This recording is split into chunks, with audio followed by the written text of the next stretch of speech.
Warning. The subject of this film you are about to watch reveals a crucial secret of your life. You should watch it very attentively, for it concerns a subject that is liable to make fundamental changes in your outlook on the material world.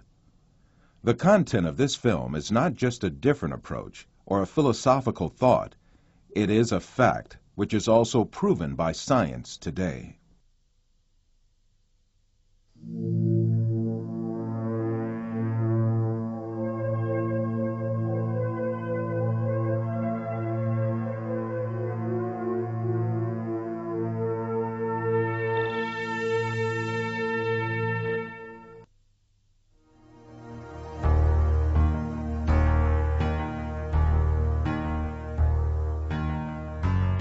Man is conditioned right from the beginning of his life that the world he lives in has an absolute material reality.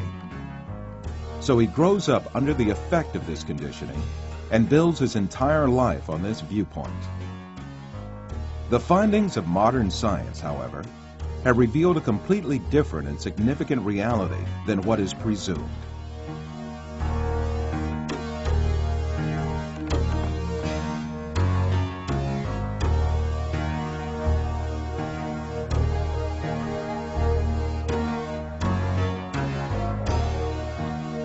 All the information that we have about the external world is conveyed to us by our five senses. The world we know of consists of what our eyes see, our ears hear, our noses smell, our tongues taste, and our hands feel. Man is dependent on only those five senses since birth. That is why he knows the external world only the way it is presented by these senses. Yet, scientific research carried out on our senses has revealed very different facts about what we call external world. And these facts have brought to light a very important secret about matter, which makes up the external world.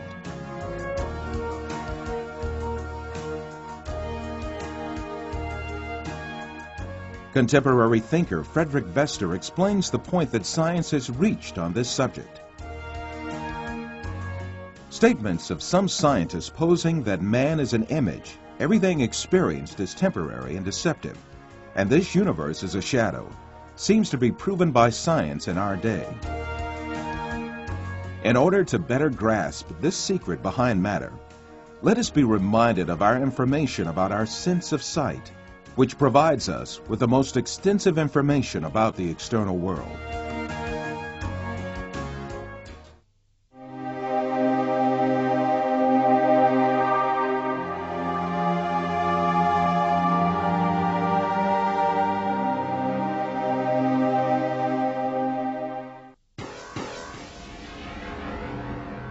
The act of seeing is realized progressively. At the instance of seeing, light clusters called photons travel from the object to the eye and pass through the eye lens, where they are refracted and focus on the retina at the back of the eye. Here, rays are turned into electrical signals and then transmitted by neurons to the center of vision at the back of the brain.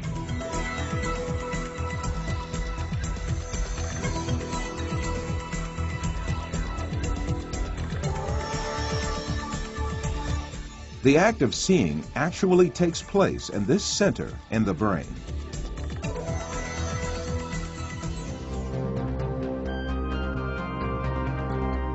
All the images we view in our lives and all the events we experience are actually experienced in this tiny and dark place.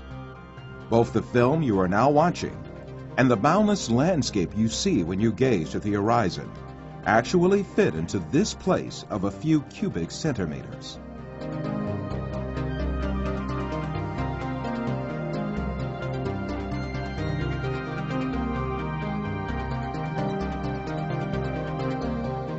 Now, let us reconsider this information more carefully. When we say we see, we actually see the effect the rays reaching our eyes form in our brain by being converted into electric signals. When we say we see, we actually observe the electrical signals in our brain. By the way, there is another point that has to be kept in mind. The brain is sealed to light, and its interior is absolutely dark. Therefore, it is never possible for the brain to contact with light itself. We can explain this interesting situation with an example. Let us suppose that in front of us there is a burning candle, and we view its light. During this period, when we view the candle's light, the inside of our skull and our brain are in absolute darkness. The light of the candle never illuminates our brain and our center of vision. However, we watch a colorful and bright world inside our dark brain.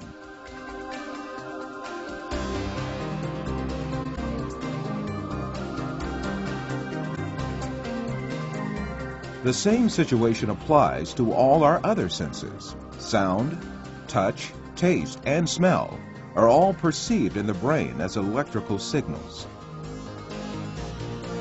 Therefore, our brains throughout our lives do not confront the original of the matter existing outside us, but rather an electrical copy of it formed inside our brain. It is at this point that we are misled by assuming these copies are instances of real matter outside us.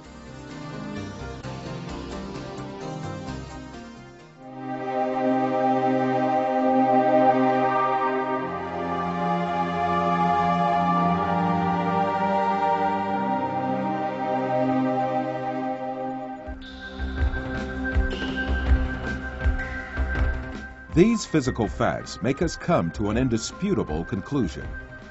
Everything we see, touch, hear, and perceive is matter. The world, or the universe, is only electrical signals in our brain.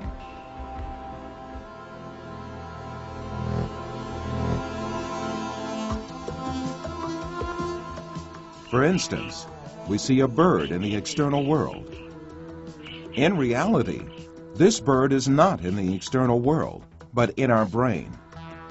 The light particles reflecting from the bird reach our eye, and there they are converted into electrical signals. These signals are transmitted by neurons to the center of vision in the brain.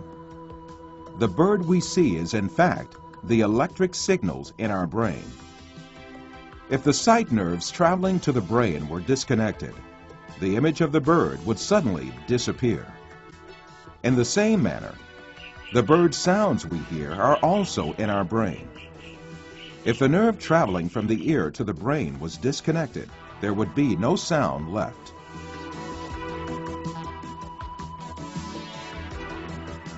Put simply, the bird, the shape of which we see, and the sound of which we hear, is nothing but the brain's interpretation of electrical signals.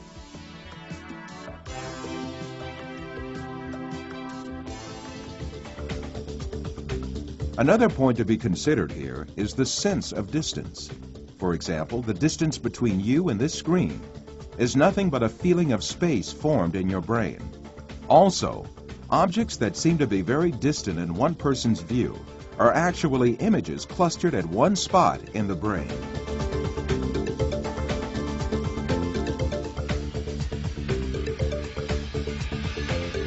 For instance, someone who watches the stars in the sky assumes that they are millions of light years away from him.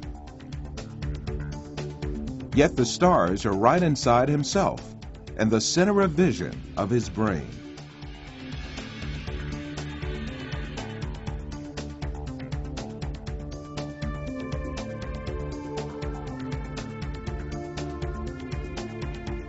While you watch this film, you are, in truth, not inside the room you assume yourself to be in. On the contrary, the room is inside you. Your seeing your body makes you think that you are inside of it. However, you must remember that your body, too, is an image formed inside your brain. So far, we have been speaking repeatedly of an external world and a world of perceptions formed in our brain, the latter of which is what we see. However, Since we can never actually